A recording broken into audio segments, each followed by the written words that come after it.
Today we are going to show you how to troubleshoot a marine device that is showing a flashing depth or not showing a bottom. We recommend checking to see if your issue has been resolved after each troubleshooting step is performed. Before you change any settings, you will need to make sure that your transducer is transmitting a signal.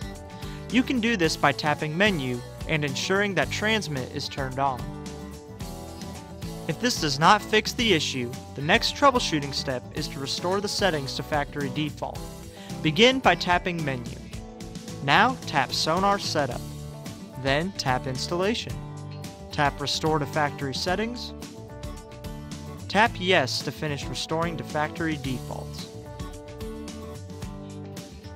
If the issue persists, the next troubleshooting step is to adjust Sonar settings manually. Sonar settings are defaulted to automatically find your depth and rarely need to be changed. Manual settings are specific to your current depth range and will need to be adjusted if your location changes. The first setting is to adjust your range settings. Tap Menu.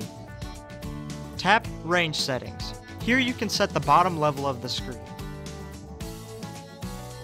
If you are still getting a flashing depth or not seeing a bottom, you will need to access the menu to configure the frequency settings.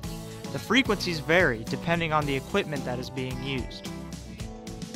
The higher frequencies perform best at shallow depths, high speeds, and rough sea conditions. The lower frequencies perform optimally in deep water as they offer better deep water penetration.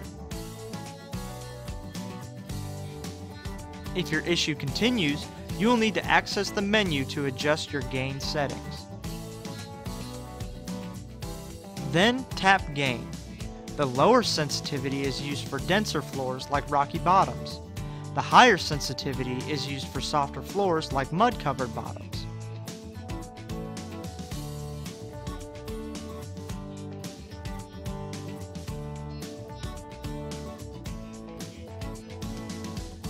If your device is still showing a flashing depth or not showing a bottom, make sure that your transducer is installed correctly.